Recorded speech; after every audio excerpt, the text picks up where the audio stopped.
So hey there guys, I've just watched a very sad episode of Steins Gate, episode 17. The reaction is in the description, links are there, go watch it and go back here if you wanna listen to the discussion. And the discussion starts right now. And this one is again gonna be pretty short one, I suppose. So we start with the fact that we kinda undid the uh, message that stopped Suzuha from flying away in time. The fact of doing that kind of prolonged the Moeka's operation exactly 24 hours. But still, Mayushi's fate is to die in this one. And poor Ocarina, somehow, I don't know how, somehow successfully jumps back in time again, and Kurisu to the rescue again. As I've said during the reaction, in this world line, nothing happened from the previous episodes. There was no computer, no time machine repairing. There was no even these people don't even know like that Suzuha is time traveler. They never saw the time machine. Nothing happened. In this world line, they were just happily living, and bam. Ocarina now knows a lot about that. And he tells everything to Kurisu, smart girl, again to the rescue, helps the man, tells him the idea that, well, if that worked once, if you can technically you can just, if you make that this message that you sent had no impact, then you can go, like literally can go back in those world lines, right? But then again, I mean, this is great if it's gonna work, but it might bring in new change, some unexpected change, right?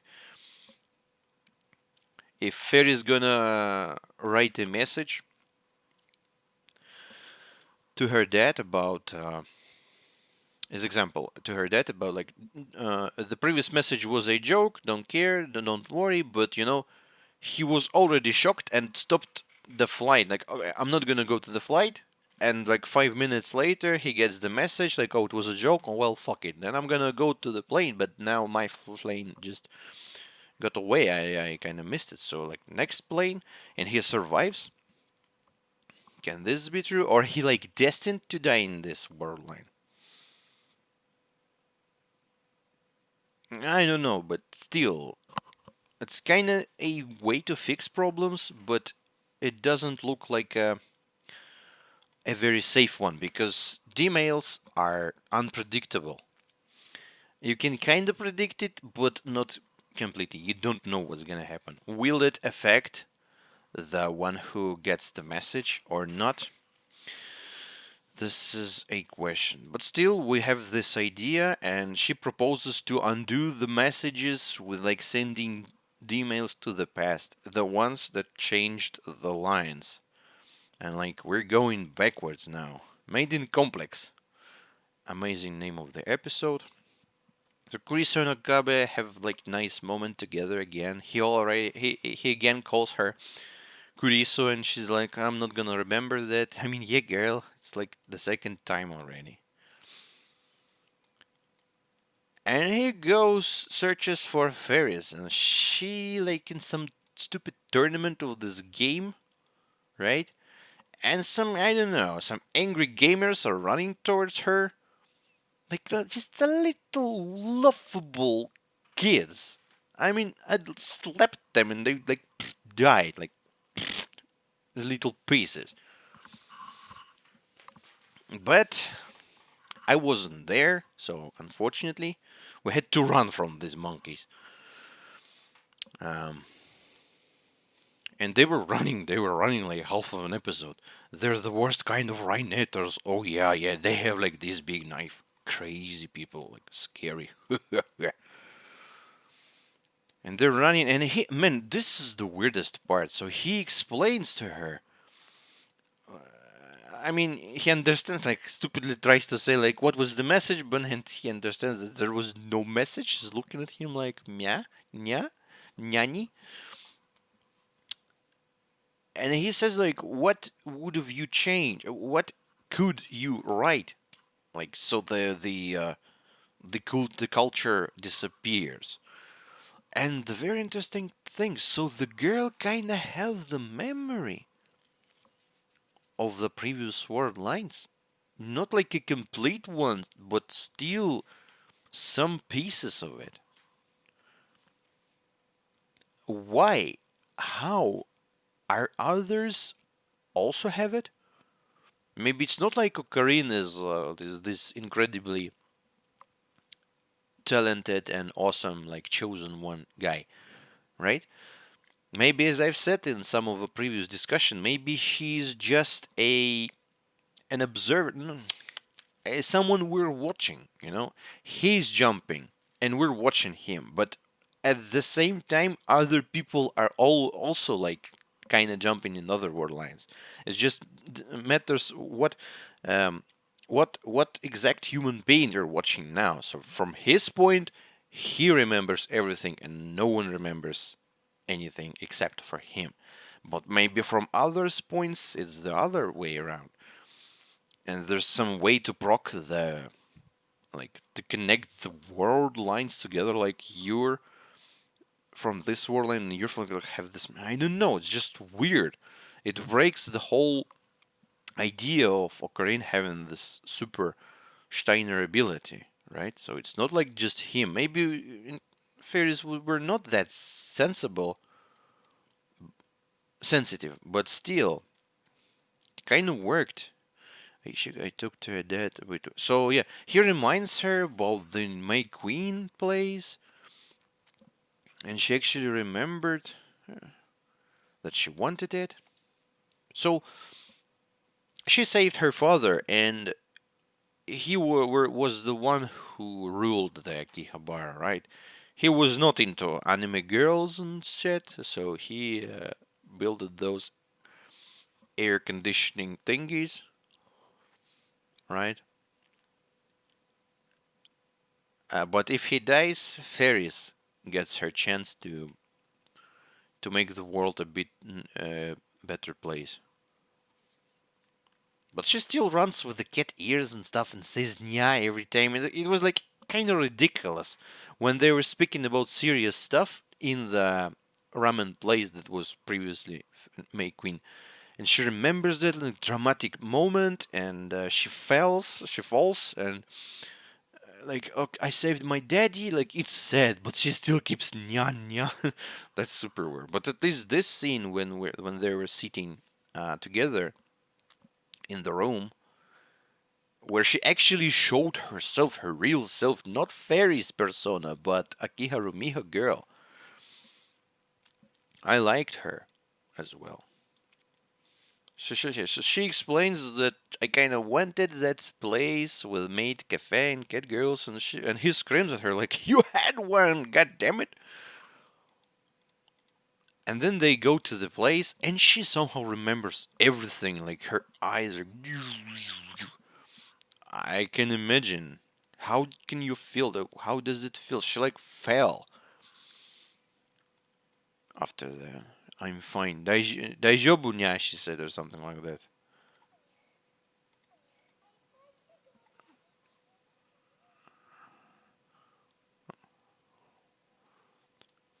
Daijobu nya, yeah, I know the word. So she remembers that. And he explains that Ferris, we have to change the thing, or Mayushi's gonna die. And she explains that I saved my daddy. What's up with daddies? And said stuff around them in this anime. And then stupid goons somehow find them. Somehow were able to punch poor Ocarine, but I mean he's a super slim guy, so it's not like he's a fighter or something. But poor man, suppose. I mean, this goons looks like nothing, people. It's like nothing. You spit on them and they're like, die. Fuckers, little posers. Shit-faced bastards. So what was their initial idea? I don't want. I want to know.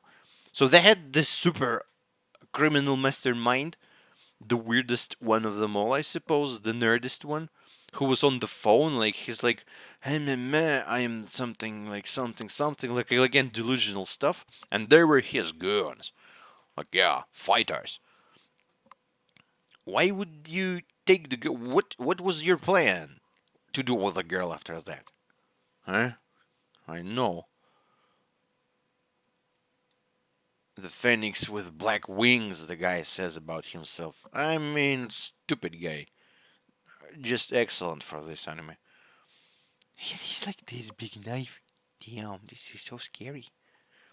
I could like ding, and then the guy and there's nothing. So I know, but then the butler to the rescue on his Batmobile, Maybach-looking Batmobile, and the daddy is there. So they kind of save him. Poor Ocarina and the blood and Ferris is crying and shit and like daddy, and he looks at the daddy and understand that my god, we have to kind of kill the guy. But then again, the concept of war lines is not that simple. It's not like we're killing the guy. We're just moving from the line where he was alive. But as I see it, this line still continues, and like people still live here. At least as I see this concept. But Titor kind of says that no, it switches, everything rewrites, and yada yada yada. But in this war line, Ferris was happy. She lived with this memories, so it kind of changed nothing. But still, it's sad, you know. And with Luca case, this is I'm against it. I mean, they better not change Luca back to a guy. Because this is not something I would approve.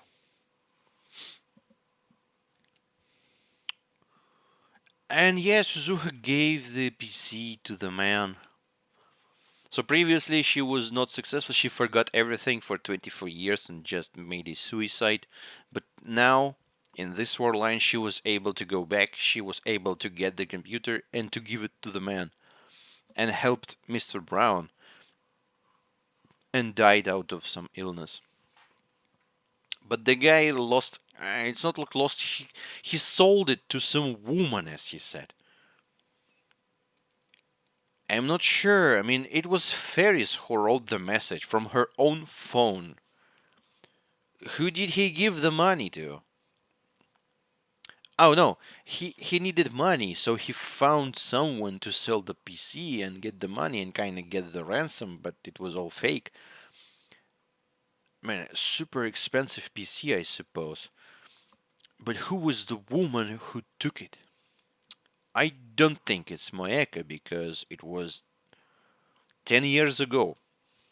Moeka was 10 years back then. I don't think she was like a cold-blooded killer who was already CERN's dog, Papa Romijo. So I don't know what was the woman, but this is interesting. Who the fuck took the machine? And poor Karin sits there, understands that damn it, we're changing very bad stuff going to just bad stuff. You know, it's not like this is good, this is bad. No, this is bad, but this is even worse. So we kind of have to choose bad. And this is sad. And here comes Rumijo. This is no Ferris. This is Rumijo. She kind of proposes, not proposes, but she kind of shows her actual affection towards the man. And goddamn, Ocarine,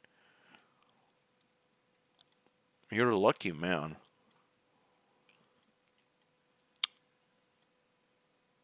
Told him, and yeah, she explains that. I mean, this is the sad part as well.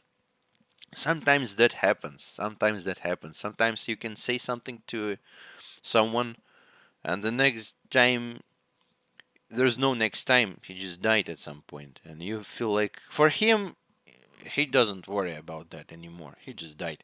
But for you, you have to live with those words, the last words he spoke to this person, and yeah. So you should always think about what are you saying to whom. This is really sad, and I can understand why she felt so bad after this all, because it's not like he died because of her, but it was not a nice way to say goodbye. And he crashed on a goddamn airplane. Jeez, people, I hate those things. I hate those. I'm afraid of those. I never was afraid of those when I was like little kid. I was afraid of being, having not well on the stomach, though I still kept it pretty good. But at some point when I was like 10 years, we were traveling back, and the airport was right near the sea, and we were like, uh, what's it called? One sec, I forgot. What's it called when the plane starts like flying? Sorry for being stupid. Take off, right?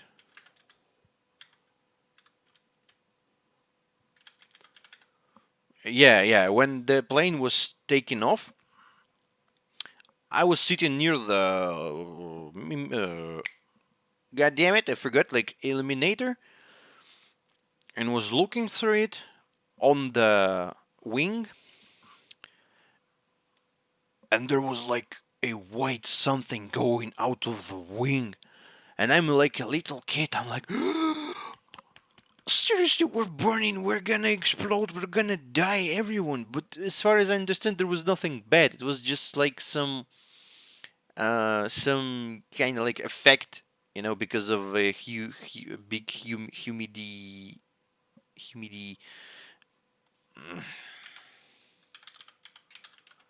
Oh. Wet, humid climate, humid surrounding. There was like an effect of like, no, there was like white something, but it was not a fire or nothing. But I kind of was so scared by that, I suppose. So the next time I got into a plane, I was scared. So this time we like landed and it was all nice, even though I was scared. But the next time, that when I felt like, no shit, I'm afraid now. I'm afraid of this thing. We can die. And I was like searching, like, oh, people dying, like how it's terrible and yada yada. So now I'm just super terrified when I'm in the plane. I hear every fucking noise, like, if like if like something not normal sounding, I'm what? We're dying. Terrible people, terrible phobia. I'm like, I can do anything with it. It's really bad. And I sometimes I have to fly pretty far places. I mean, not too often, because my chef knows that I'm like a little pussy when it's about the planes. So yeah, I mostly travel by train. But yeah, and screw me with flying phobia. Maybe that's why I hate birds. But I mean, it's not like I hate birds. It's just a funny Attack on Titan joke that kind of went viral for me personally. So yeah, poor man died in the land in an air crash, and I really, really feel bad for the man. And she says that she remembers, kind of remembers what was before, what was not before the D-mail, and she's like everything is in her head. Just imagine how Ocarina feels. He actually has everything. He's like messed up. He doesn't remember what actually happened in this war line or another war line, right? It's it's all messed there, like huge mess of memories in there. You can go insane from it, to be honest. And yeah, she hugs him, let me cry. Poor girl cries, hugs the daddy, and she sends the message. And he kinda says like you will remember everything again, but doesn't look like it. They send an email. The Moya culture is back. Ferris is with her maid outfit is back. I suppose my Queen Nyan Nyan is already working. And this is, by the way, this is the first time we actually see Ferris inside the lab. She was never here before. Somehow Corinne has her phone. I suppose I'm interested. Why? What was the how? Why? How he took it? And yeah, he says I'm sorry, and then they say that the computer was at the shrine up until like 1 year ago, and it disappeared. Shit, that could have been Moeka this time.